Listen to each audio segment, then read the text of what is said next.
Welcome back to News 15 today. Joining us now virtually is Lafayette Mayor President Josh Guillory. Good morning, Mr. Mayor President. Good morning. Always great to be with you. Absolutely. Well, a lot to talk about today, and let's go ahead and get into it. COVID has presented a lot of challenges in all walks of life. We know this. Government clearly not immune to those challenges. So real quick, help folks in Lafayette Parish understand this budget shortfall. I imagine, for example, there's been a substantial reduction in sales tax revenue throughout the parish.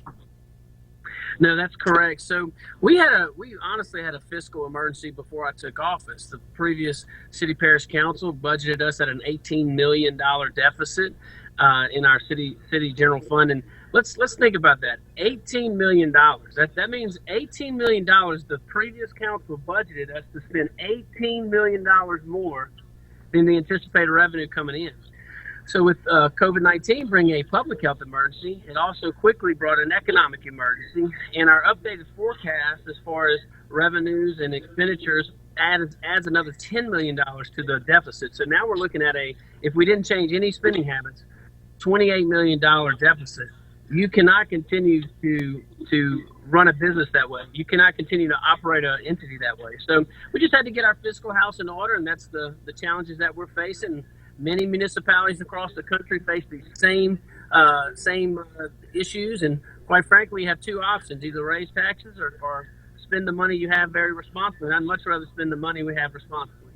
Well, there are cuts to come. You're getting a lot of criticism, though, for the decision to close several parks and rec centers, specifically which ones were chosen, all in predominantly black neighborhoods. So the question is, what led to your office choosing these specific parks?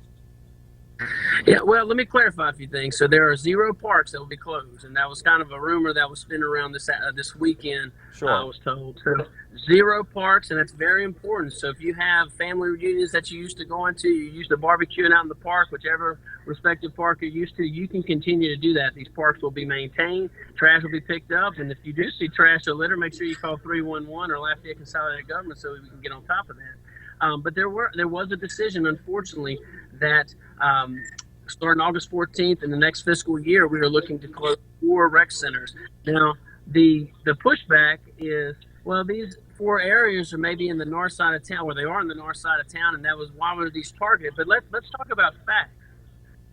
Before this situation, we had 10 rec centers. 6 of them were located within a 1 to 2 mile radius, all on the north side. And then so even after these 4 cuts, if you think about it, we're left with 6 rec centers. 2 of those 6, 1/3 of these rec centers still remain open and live in the north side of our town.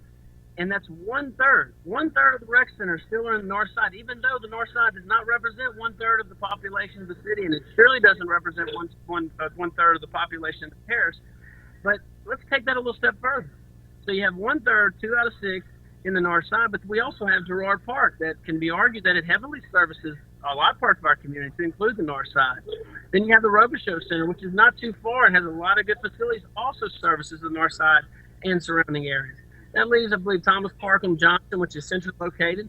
And then you have the Robichaux Center, or the Como Rec Center, in the south side of the city. So what we have to make as leaders is decisions that spend our tax dollars responsibly, but also provides the greatest service, the greatest utility to our community.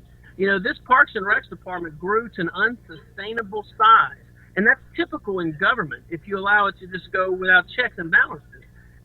It grew to a size, quite frankly, that the taxpayers were subsidizing an additional $3.5 million.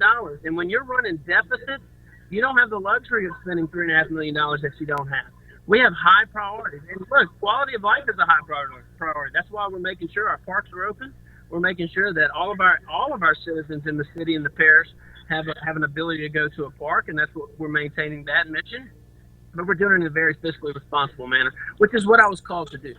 Well, I imagine it's going to be a lively council meeting tonight where a lot of these topics will be fleshed out in more detail. Mr. Mayor President, thank you so much for joining us this morning. You got it. God bless you. Y'all have a good day. All righty, you as well. Guys, stick around.